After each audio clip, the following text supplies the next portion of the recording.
Gue yakin lu semua pasti pernah ketemu orang yang nyebelin banget, yang kalau ngomong kayak nggak pakai filter, marah-marah nggak jelas, atau bahkan ngerendahin orang lain. Nah, pernah nggak sih lu kepikiran kenapa ada orang yang bisa sejahat itu? Kenapa ada orang yang mulutnya pedes banget, bahkan nggak peduli sama perasaan orang lain? Apakah mereka kayak gitu udah bawaan dari lahir, atau ada alasan yang bikin mereka jadi seperti itu? Kalau kita lihat di sekitar kita, banyak banget kasus yang nunjukin betapa kasarnya manusia bisa bertindak.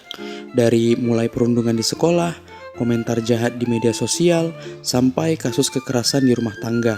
Bahkan ada orang yang baru salah dikit aja, udah diserang habis-habisan sama netizen. Jadi pertanyaannya, kenapa sih ada orang yang jahat, kasar, dan gak sopan? Apa ada hubungannya sama didikan, lingkungan, atau ada faktor psikologis di baliknya? Nah, di video ini kita bakal bahas dari berbagai sudut pandang ilmiah. Let's go! Menurut teori pembelajaran sosial dari Albert Bandura, manusia itu belajar dari meniru. Kalau dari kecil udah terbiasa ngeliat perilaku kasar di rumah, dia bakal nganggep itu sebagai hal yang normal. Kekerasan dalam rumah tangga atau KDRT masih jadi masalah besar di Indonesia.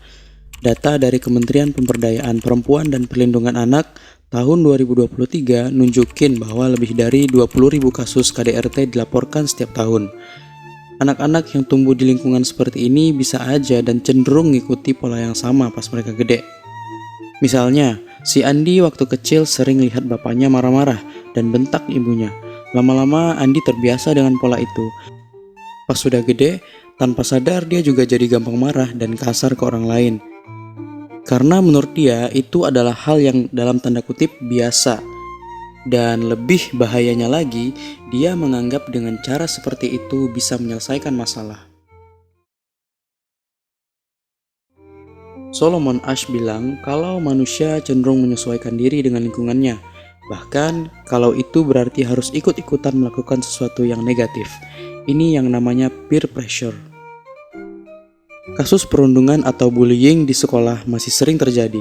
Menurut data dari Komnas Perlindungan Anak, sekitar 50% siswa di Indonesia pernah mengalami atau menjadi pelaku bullying. Banyak dari mereka awalnya nggak niat jahat, tapi karena teman-teman mereka melakukannya, mereka pun ikut-ikutan. Gue yakin lu pasti punya temen yang lu tahu nih, dia ini orang yang sopan, baik, tapi setelah gabung ke geng yang sering ngomong kasar, yang ngeledek orang, lama-lama dia ikut-ikutan biar diterima di kelompoknya. Kalau nggak kasar, dia malah takut dianggap lemah. Dalam teorinya, George Gardner bilang kalau semakin sering seseorang terpapar dengan sesuatu, semakin besar kemungkinan dia menganggapnya sebagai kenyataan. Banyak banget kasus netizen di Indonesia yang hobi menghakimi orang lain di media sosial. Misalnya, kasus artis yang dibully habis-habisan gara-gara masalah pribadi mereka. Komentar pedas bertebaran di mana-mana. Seolah orang-orang udah jadi hakim moral di internet. Lu pasti ingat kasus selebgram atau artis yang dihujat habis-habisan gara-gara sebuah kesalahan kecil. Misalnya, ada yang salah ngomong dikit, langsung dihajar komentar negatif. Padahal kalau kita pikir lagi, mereka juga manusia biasa yang bisa salah. Manusia punya mekanisme pertahanan diri buat melindungi diri mereka sendiri dari rasa sakit emosional. Salah satunya adalah dengan menyerang orang lain. Menurut data WHO, sekitar 6% penduduk Indonesia mengalami gangguan mental, mulai dari yang ringan sampai berat. Banyak dari mereka mengalami trauma, tapi nggak pernah dapat bantuan profesional. Akibatnya, mereka mungkin jadi kasar atau agresif sebagai bentuk pertahanan diri. Misalnya, ada orang yang dulunya sering dibully pas kecil. Sekarang dia jadi pribadi yang keras dan suka nyerang orang lain lebih dulu. Kenapa?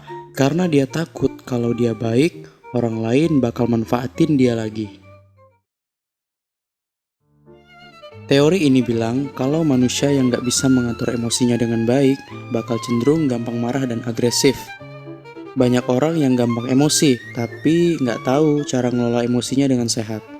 Contohnya seorang karyawan yang stres berat di kantor karena masalah kerjaan. Begitu pulang ke rumah, anaknya bikin salah dikit, dia langsung marah-marah.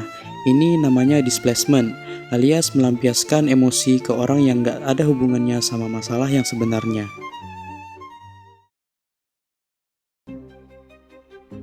Oke, jadi sekarang kita tahu kalau orang bisa jadi kasar, jahat, atau nggak sopan karena banyak faktor, dari keluarga, lingkungan, media sosial, trauma, sampai kontrol emosi yang buruk. Jadi, kalau ketemu orang yang suka marah-marah atau ngomong kasar, jangan langsung dibales dengan hal yang sama.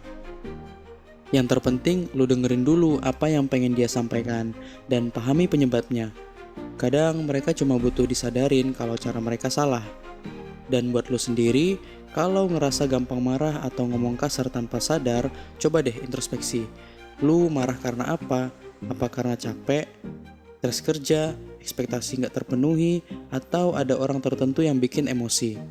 Jangan langsung ngomong atau bertindak. Atur pernapasan, hitung 1-10 kalau perlu, atau mundur aja sebentar dari situasi itu.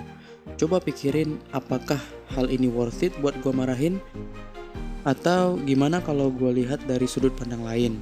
Lu bisa cari cara melampiaskan kemarahan dengan hal-hal positif, kayak olahraga, menulis, atau bahkan sekedar jalan-jalan buat buang energi negatif.